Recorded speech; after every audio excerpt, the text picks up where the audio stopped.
Ladies and gentlemen, welcome back to the Final Fantasy VII Remake playthrough.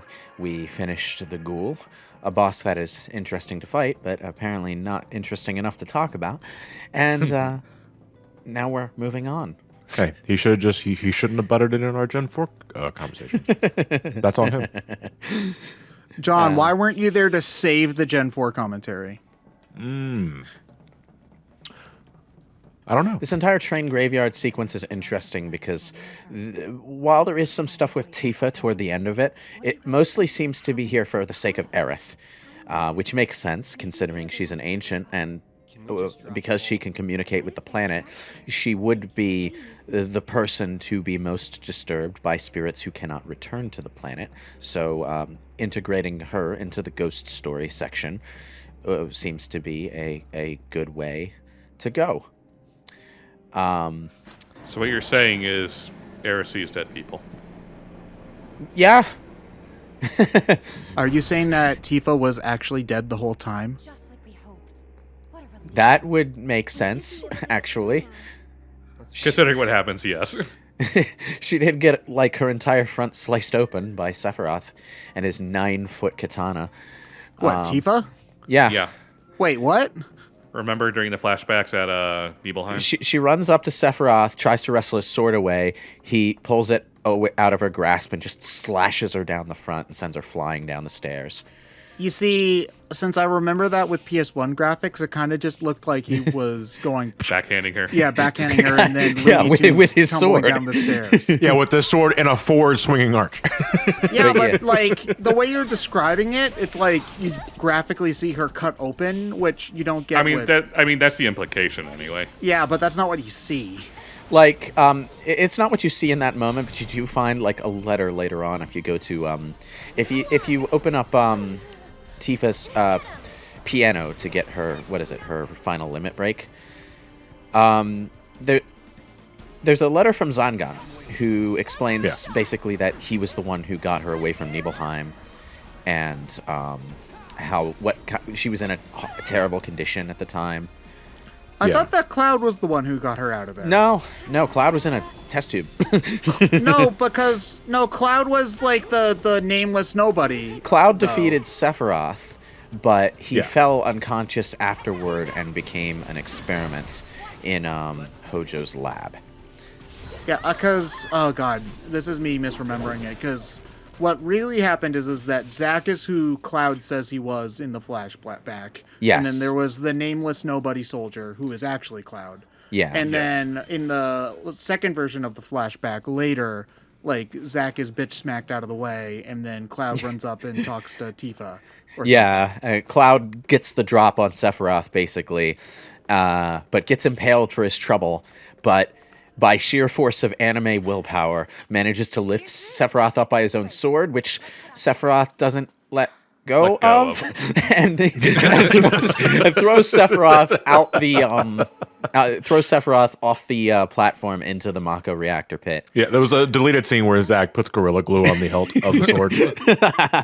Someone, Damn you, Zack. someone just last thing killed Sephiroth with a practical joke. So that's why you can't unequip the Masamune when you actually have them in your party. I wonder how they're going to recreate that scene in the remake and have it not look ridiculous. That's something that I would very much like to see them do.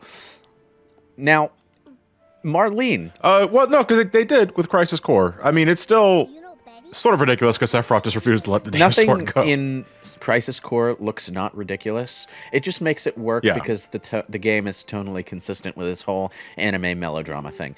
But like, Yes.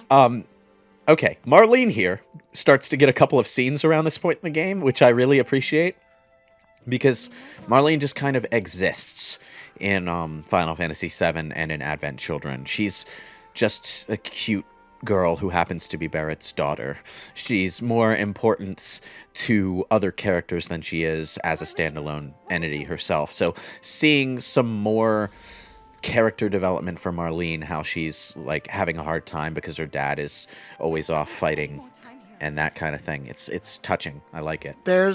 I want to give the smallest amount of brownie points for Square actually taking the time to model the arms without the gloves while she's doing dishes. Because if this was any Well, other I mean, RPG. they probably just used the same arms Aerith has, so But It is just kind of weird seeing Tifa without like her gloves. And without her stuff, though. gloves, Yeah. She does dishes in full battle attire. You bring up a good point, though, with Marlene, because I believe the literature term for them is satellite characters, Yeah. because they only exist in orbit of the other characters. Yeah. And often it's the wife or the kid who only exists to be a motivation for the other character. Yeah, and you saw some of the same thing earlier with Elmira, who in the original game was just Aerith's mother and existed to be an exposition dump before you went to rescue Aerith, but has a bit more of a personality here. Also, time for an oddly difficult fight. Eligor is goddamn. No, not Eligor. This fight here, right after you leave This the fight. warehouse. Oh, I thought I almost died here because I was sleepy. You're telling me it's actually hard? Okay. No, everyone I know who's played this game has a really hard time with this fight for some reason. Well, it's because like in the middle of it, more enemies spawn in and they kind of catch you off guard. Yeah. But yeah, you have to fight off several waves of enemies while the turntable is positioning itself. And, well, it's a combination of, like, regular enemies, but also more of those ghosts. And the ghosts here seem to be a bit more aggressive with their magic reflection abilities than the ones in the warehouse were. Like, they're a slightly higher level version of the same enemy, maybe. Yeah, it's like, I think the game, like, realized there's a bench right behind you, so it's like, yeah, we'll throw something really hard at you, because you'll just go back and heal anyway. That's exactly what I did. So, yeah. How often do you guys do that if if a save point's right nearby? Every Okay, fight. like, Yep. there's a point jumping ahead in, like, the next part where I'm climbing the pillar, and Wedge is fighting, and I fight some enemies because I'm Cloud alone. I take a lot of damage. I go back down the fucking stairs to the bench and heal, and then I fight another group. Go back down the stairs. Yeah, go back down the stairs. Turn the page, you wash your hands. I wanted my MP back, damn it. You turn the page, you wash your hands. That's actually something, again, I guess we're just talking about Pokemon a whole bunch. Like, in Pokemon... You run back to the Pokemon Center every 5 minutes, yeah. But, I mean, I've heard some people bring up, why don't they just heal you after every fight in order to make it more convenient? And maybe this No, is just don't do me, that. but I guess, like, there's two different ways you can play Pokemon, right? You can play it the easy way, where you walk back and forth to the Pokemon Center, but that's like your price is you spend 30 seconds after every fight walking back to the Pokemon Center. You know, you can't just... It wouldn't be interesting if you could just heal after every fight. And I mean, then... the games are easy enough without even doing That's that. basic turn-based RPG game design, is that the regular enemies aren't meant to be a standalone threat. They are meant to wear you down. The PS1 version of RPG Maker even has an entire sample game basically built around the concept of the weak enemies not existing to kill the heroes, but to wear them down. But, like... The only way to make it work if you heal the party after every battle is to make every individual battle something that can possibly kill you, which can be done, and indeed has been done in quite a few games, but that changes the pace and flow of the game quite a lot. It's one of the reasons why, despite being an excellent game, I sometimes have to be wary when recommending Shin Megami Tensei 4 to people, because the first 5 hours of gameplay in the first dungeon, every fight can kill you. So you have to Yes. save after every single fight, which turns a lot of people off. And the game does get better about that later on, but some people don't want to be at death's door after every single It's like, fight. but if you make a game, if you make an RPG that's easy and then make it so that the characters get healed after every fight, what you get is normal mode and blue reflection, which is just a slog. It's an intentionally designed slog because it's a magical girl JRPG, and they thought the target audience wouldn't be into a difficult RPG, so they made the normal mode hard mode and just sort of made the normal mode super easy so that girls could get into it. I just, well, on top of the possibly sexist, like, interpretation that a girl can't play a hard game, like making a game interesting and making a game easy, I should say, is not an excuse to not make a game interesting. Oh, Like- Blue Reflection is plenty interesting. It's just that the difficulty mode that is labeled normal mode isn't difficult enough for the interesting parts to be worth bothering with. So basically, if you ever play Blue Reflection, play hard mode, and it's basically like the ideal balance. You see, you were talking about Blue Reflection and talking about how it wasn't interesting, so my mind immediately Blue jumped Dragon? to Blue Dragon. No, Blue Reflection is a game by Gust, the company that made the Atelier games, and it's basically discount Persona with magical girls. Okay. So yeah, It's fun. very I like funny it. that Blue Dragon is only known for two things: having Akira Toriyama doing the art and being completely forgettable for everything else. I like how if you stand on this platform, you can clearly see the explosions of battle on the pillar, and I guess Tifa's just blind because she hasn't reacted to it yet. What are we trying to do again at this point We're in the trying to game? get back Getting to back to Sector Sector 7. We're just because trying to we get back real- to Sector 7, but this side story won't let us go just yet. So, the last thing before we get dropped into the sewers is that Corneo says that Shinra has plans to drop the pillar. The plate I like on this. I Sector like 7. this added thing where it's implied that the trains are not in fact functional, and when you try to move them, it is the ghost of Eligor that is moving them for you. But then he tries to murder you later. Well, yeah. Well, Then why was first he he- tries to kidnap Aerith, and then he tries to murder you when you try to save her. It turns out that in this version of the Graveyard story, the monster Eligor, previously a random encounter, is the monster that has been kidnapping children and turning them into ghosts. So, yeah. I want to replace radio chatter with something really old-timey because of the quality. I like this moment, though, where they tie the side story that we're going through together with the main plot that we are on our way to catch up with, where the train radio accidentally catches Reno and Rude's conversation with Sung. I also like how unenthusiastic Reno isn't throughout this entire sequence. It's great.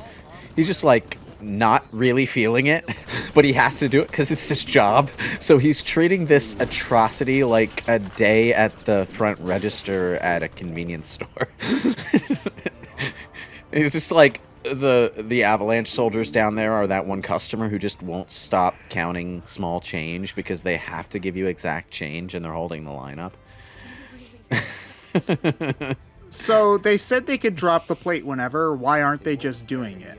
No, they have to go up to the top of the pillar and activate. They have to blow the. They have to bombs do that, attached but to there's also an added layer of additional context here in that because of the whole we're trying to frame Avalanche for being Wutai terrorists thing. They have to actually get the Avalanche members on Basically, there they're and doing stuff. publicly having this whole spectacle battle where there's Shinra soldiers and helicopters and loudspeaker announcements where Shinra does not negotiate with terrorists, where they're talking to Avalanche like Avalanche is the one trying to blow the Okay. trying to blow the pillar. Yeah. They have to fake some theatrics. Yeah, which it's stuff that they'll Yeah. show on the news later, I assume, because nobody that actually lives in Sector 7 slums is buying it. Like, everyone immediately assumes it's Shinra because they're actually kind of friendly with the Avalanche crew. And Yeah, I think you see it in the news broadcast in Sector 6. yeah. and all the other sectors supposedly buy it though, right? Because Sector 7's the crappy one. Well, all the slums. Well, it's more all the slums are. Yeah, crap. we don't know what Sector 7 plate people would be thinking because, well, they're kind of on top of the plate Yeah. that falls. I I would imagine they're not too pleased. I mean, it's better than being underneath it, I guess. They'd still probably die, but Well, you know. not all of them died. We actually get to see some of the survivors up there because we cross over the Sector 7 plate on our way up to Shinra Tower. But Actually, I think you'd be more likely to survive underneath it as long as you were underneath the building behind in the first place. well, yeah, because of Wedge and Aerith intervening in this timeline, some people actually do survive down in the Sector 7 slums. So we get to see what's going on with them too later. It's interesting that they decided to mess with that. Wow. Would you look at that? Oh, this train actually functions. like random enemy in there. I was like, what the fuck's going on over here? Doop-a-doop-a-doop. I like how they kept this part in though, because thinking about it, it's kind of ridiculous. You know, I'm just gonna push a train with another train. but hey, it works. One of the trains didn't work, so Eligor had to give you a little hand. It's a little silly, but it fits. It's Final Fantasy VII. Cloud Strife, when confronted with the trolley problem, decided to drive another trolley into the trolley in order to knock it off the rails. I mean, it would save both tracks, so. I mean, yes, it would work. Can you take over for me? So, but this sequence isn't particularly long. In fact, I would say that this sequence it covers about the same amount of land area as the original one. It's just like a few This areas. part specifically? Yeah, it's just a few areas. You move a couple trains, and you fight Eligor at the end of it. The meat of the train graveyard sequence is the warehouse where you fight the ghosts. As I recall, we did have some drakes in this area too, on top of the ghosts. Yeah. Yeah, Drake's. I've ghosts, never actually seen and that yeah, move would before. work. I got this. Neither have I. I was very surprised when when the drake just decided to swoop down and pick up Aerith like a Crash Bandicoot pterodactyl. Oof. I'm laughing at the slow motion of Tifa landing on the ground. I really, really hope that they improve the arrow spell line in the second episode, because I rarely ever fucking hit anything with it unless it's already staggered. Or at least it doesn't feel like you hit anything with it. That's what I didn't like about it. It didn't have as much of an impact as fire. Or Well, ice I mean, it weapon. has the same delay as the ice spell, but it doesn't seem to stun enemies as effectively on impact, so it doesn't hit. Yeah, it's Wind. You know what Wind does? The fuck was that? I don't know. It's supposed to be, but you're damaged now. Oh, I guess I am. And you know what? I was too lazy to switch out Cloud's materia when I got to the Cloud only portion on the pillar, so my only long distance option was arrow, and there are helicopter soldiers who fly like out into the sky space outside the pillar, and you can't attack them with your sword. So my only option was arrow, and it was Well, they miserable. are weak to arrows, so that's. Damn. Well, I they're need a weak to longer it sword. if you can hit them.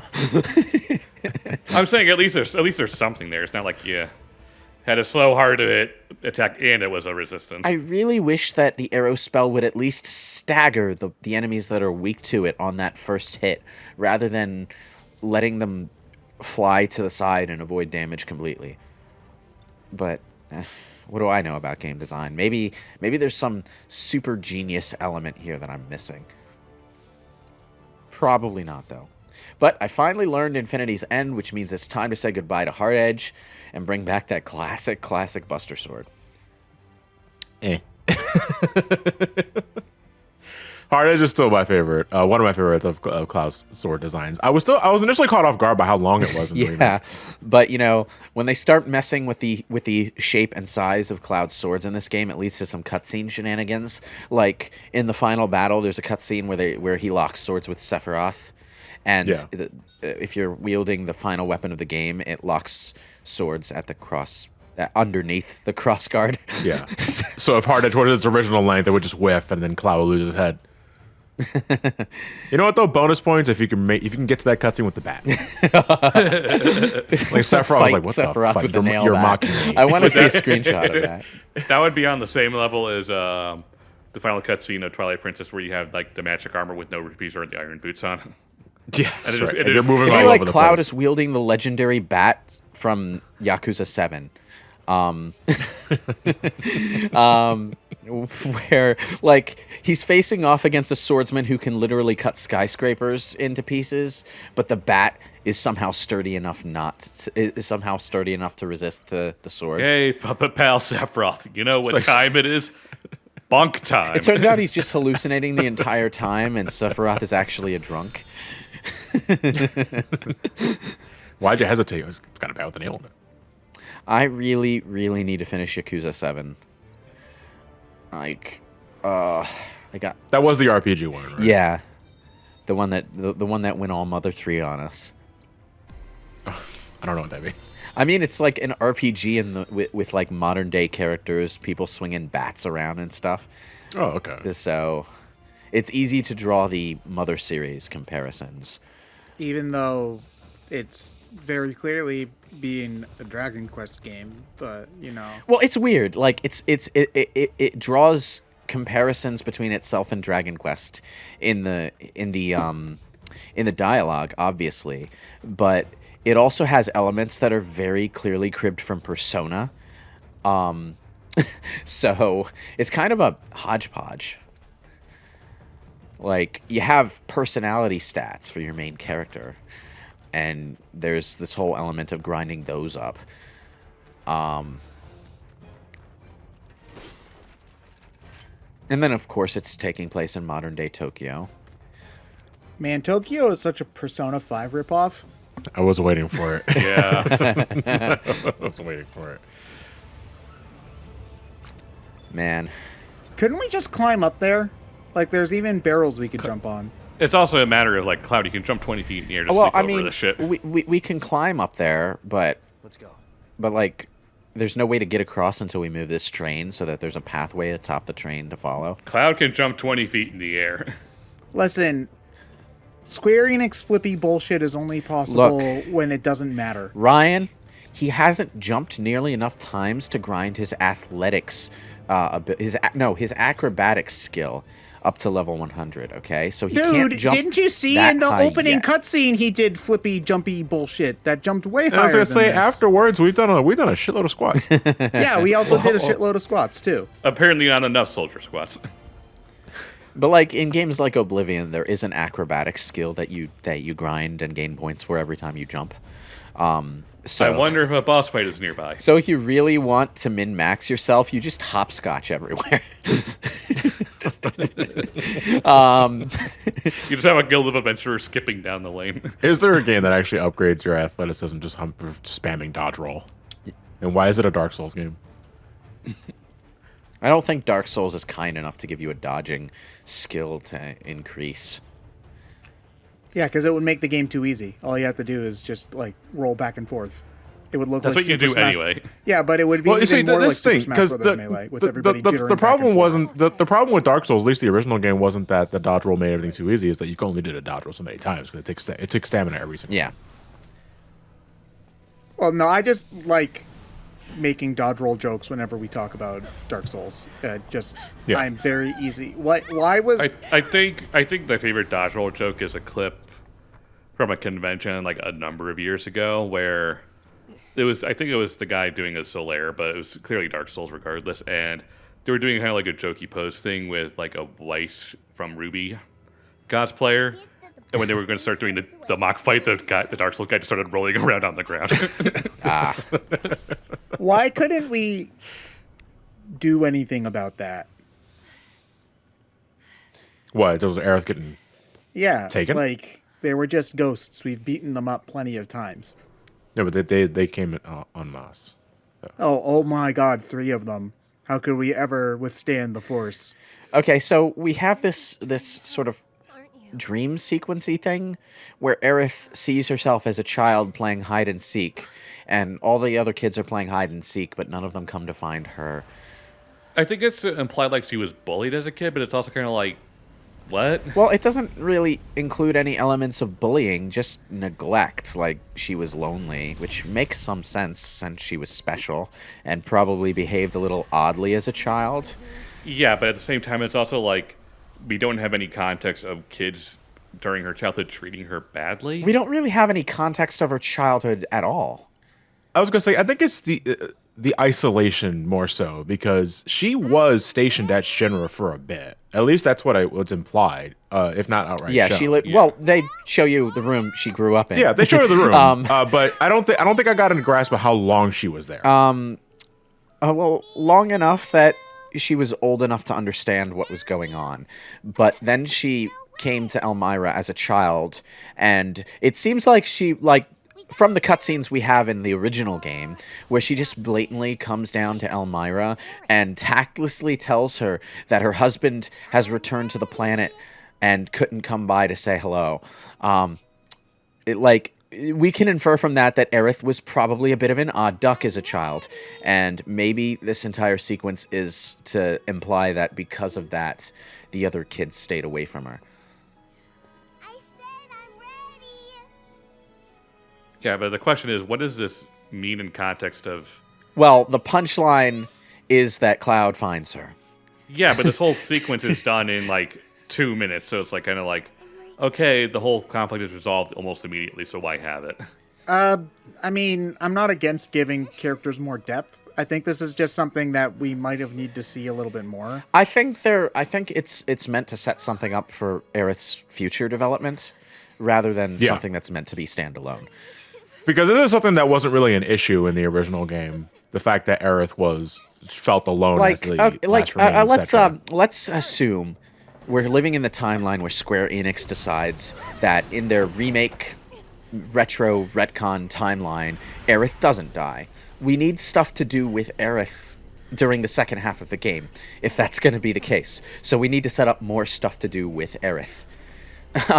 So this might be one thing that I would love it if they actually had the stones in like part 2 or 3, whatever, to actually kill her again.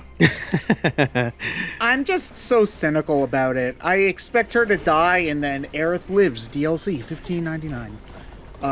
I mean, that's the ultimate pessimistic kind of take. You're not I the think only you can one have. who's thought of the Aerith Lives DLC as a possibility. I know and I mean, I don't want to live my life that jaded. Is also the thing. Oh, this design's actually No, listen. That was actually a plan for Final Fantasy 15, the Luna Freya Lives DLC. Wait, what? Okay, so Luna Freya dies in the main Final Fantasy 15 story, Spoiler and warning. the That's ending is like the super bitter. Noctis's Yeah, girlfriend, the right? ending is the super bittersweet thing. So one of the DLC chapters that didn't end up being made because Square pulled the plug on it like before they got around to making it was that episode Luna Freya was going to be like the story where she survives the part of the game where she died. I got the bladed staff. Excellent. And then episode Noctis was going to continue from that timeline and basically be a good ending alternate universe take on the final act of the story. So yeah, that was the plan. It never ended up happening though. That's good though, honestly, because like imagine. Well, I don't know. I'm a fan of that kind of like meta fuckery. Oh, Eligor's fucking laser eyes that inflict you with sleep and silence at the same time. So I'm not against the idea on paper. I think that bringing somebody back can work. Definitely. I can think of a couple examples where it does work. The thing is that if you're going to have that story be sold to you after the fact, that's when I start to get I like the cynical idea. about it. I like the idea of exploring a what is essentially an alternate timeline what if situation. Like, how would the story change if this hadn't happened? If this character was still in play and could affect the outcome of the situation, which seems to be like the driving force of the entire Final Fantasy remake concept. Like, what would happen if this went slightly different? We have this whole first chapter, which is basically about these whisper ghosts that are trying to stop that situation from arising, and the final boss, well, the second to final boss before Sephiroth, is to kill those ghosts so that they can't stop it from happening anymore. So it's all kind of it's really interesting.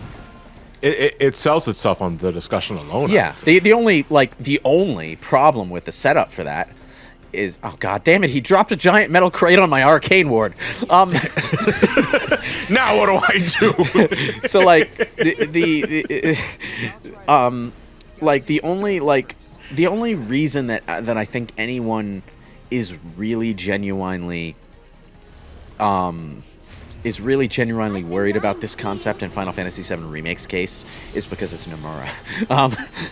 And, you know, he has massive potential to do it well, but also extreme potential to fuck it up. I think I read, though, I misplaced the article, that he's not directing. No, he's not. He's kind of like general producer. Oh, Yeah, so like we might not even have to worry about it. Yeah, we've gotten plenty of comments of, it's not actually Nomura, but, you know. Except it Yeah. is. He's still kind of the guy in charge, yeah. Yeah, so here's the thing. Look, I know he didn't write it, but again, I as a director, he has liberties that he can take. So you're right, Lewis, in that it is effectively an alternate reality, but the implication and what I think many fans will kind of take from it is that the new version that they release is effectively the quote-unquote real version, unless otherwise you know what I have to say to that? I don't care. Okay, well, Eat I mean, whether or not you don't care doesn't mean that that's how people are gonna. People quibbling over what is canon and what is not in fiction is the most useless and worthless avenue of discussion ever, and I have no idea why people focus on it so much. So, I mean, I don't care. That's not really what I'm getting about. It's more the feel bad of you're playing this game and you like this character and they die, and you want the good ending where they don't die, because that's the quote-unquote real ending, and in order to get said good ending, you have to pay $14.99 in order to get the Aerith. Well, that's under the assumption that nobody dies in this timeline, though. Which, but I mean, a lot of people will consider it a good ending if the person they like lives, even if way more people die. Oh, yeah. Because I mean, here I am playing Crimson Flower, making a point to recruit everyone, and just send Bernadetta like along the edge of the goddamn battlefield, just so that I don't have to kill Hilda. I thought Shiva was. I thought Shiva couldn't do anything because of the trash canister. Anyway, Shiva, Shiva do is the something. summon I to can't go stand with this in this other boss fight because Eligor is weak to ice, which is a really terrible weakness for a boss this mobile to have, by the way, because you're rarely going to hit with it, so you have to pick your shots really well. I also wouldn't think a ghost would be afraid of ice. yeah, because ghosts are normally associated with being very cold. Also, I was doing this Yeah. somewhat of the wrong way because, like, one of the things that you want to do to take out Eligor is to target the wheels, whenever you can, to cripple those. And Oh yeah, that's something that you mentioned when we were fighting the Hell House, is that you can focus on specific body parts. yes, to you can. name You can enemies. cripple certain parts of the boss, and in a case like this, what that will generally do is limit their mobility for a short time, so you have a chance to actually hit them with stuff like the ice spell. But during normal combat, Eligor is basically pulling a Devil May Cry. What's the name of that fucking time horse? The Dio horse, that one. The one that runs around the fucking arena with a cart behind it, and every so often just goes and freezes Okay, time. find your words. I'm sorry. Zawarudo is like the most tongue twistery bit of English I've ever tried to speak. So, but basically, he pulls out Dio's stand and freezes time, complete with the same visual okay. effect. And You can just say the world. You don't have to. You don't have to actually go and. but that's say not Zamawarudo. the meme. Okay, the meme Yeah, is the but English version. I'd rather you just say the world than whatever the fucking summoning ritual you just tried to come out of your mouth like a minute ago. So. But something that That was a something really that I really strange like sound. visually about this boss is that the wheels aren't actually attached physically. No, they just kind of float. Yeah, they float and they're like these gears or smaller wheels behind them. Like an early PlayStation 1 model. The wheel's not actually attached to anything. So it gives it this kind of like otherworldly, ghostly feeling, but it also makes it look like the wheels are spring loaded. So it's simultaneously go like really boing. cool and really silly. Push it to the side. I forget. I know you mentioned them earlier, but do you steal the striking staff from this? Oh, guy? I did it like Oh, did right you at already the get start it? of the fight, Okay. first try. So yeah, lucky me. It sure does. Yeah, and just to reiterate, this is the only time in the game you can get striking staff. Yes. You have to steal from this guy. Yeah, so if you Which is a callback to the original, but unlike the original, you can't buy it from a shop yeah. after. So. I'll take care of them. At least you can buy Hard Edge in this version, because Yes, stealing that's Hard true. Edge was a really obscure secret in the original. Oh, you mean a pain? I mean, it's worth it because like it's better than the sword you'll get in the next town's weapon shop. But yeah, the Mithril Saber. yeah. So the Hard Edge will actually last you about as long as the Buster Sword did, and that's good. Oh, damn it! Why? That is the ultimate insult. It doesn't just put you to sleep. It doesn't just silence you. It does both at once. And remedies are really rare unless you've been buying them. So you have to. It also comes from the most the attack that you think it wouldn't do that. The red laser puts you to sleep and silences. Well, it's a ghost, so it makes a certain amount of sense, like Does otherworldly it? magic. I don't know how Ghost works. But like, you have to spend 2 ATB segments if you don't have spare remedies to throw at this, and that's a pain in the ass.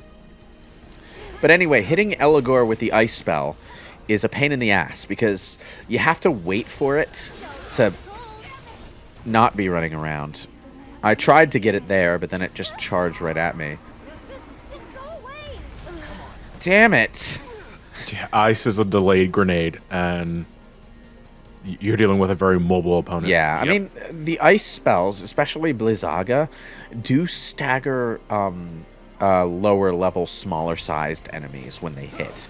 So, once you've leveled up your ice materia and you have Blizzaga, it can be really, really goddamn effective. But with Blizzard and Blizzara, you really have to pay attention to when you cast that spell if you want to get anything out of it. Yeah, it's like it's got to hit the dude in order It's to do not anything at all. as so. annoying as the arrow line, but it can be a bit fiddly. Why can't all spells be as just generally useful as fire and thunder? Because like fire is just a homing projectile, so the only thing you have to watch out for is that there aren't any solid objects in your way, and thunder just hits the enemy regardless of where they are. So. And it balances itself out by being slightly more expensive. Did I seriously cast Planet's Protection twice in one battle? Wow. This is like the least faithful remake I've ever seen.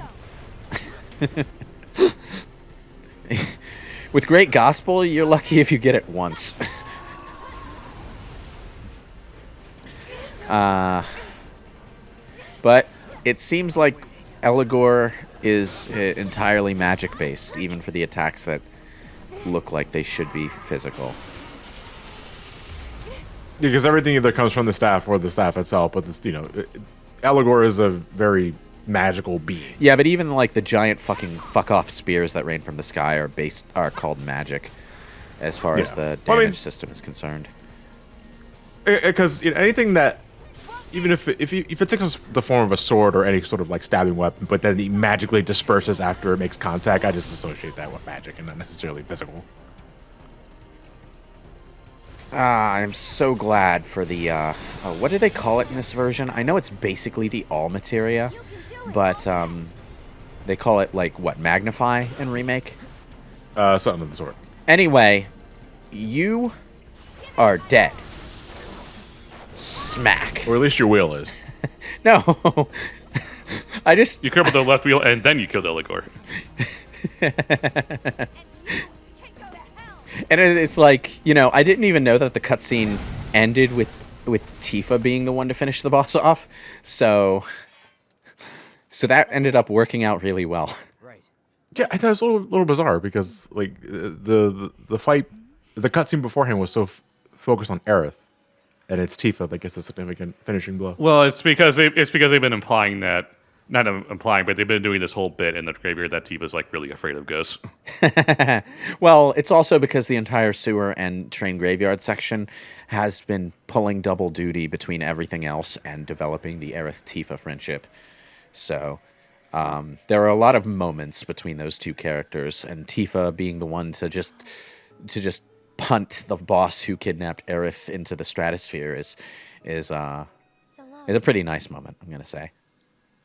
I mean, typically this kind of situation would be used to like develop romantic tension between the protagonist and the heroine, but they really. I do like how they made Aerith and Tifa besties in this game. Yeah, I'm really glad there's none of that. They were always implied to have a friendship going, but it was low key in the original game.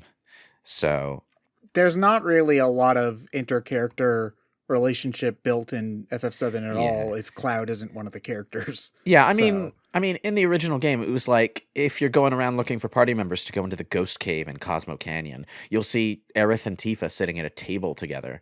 And it's like there's no dialogue between them, but they're sitting together, presumably chatting during their free time. And when Aerith dies, if Tifa is with you, she breaks down crying. And it's touching. but they didn't do a whole lot with it in the original game.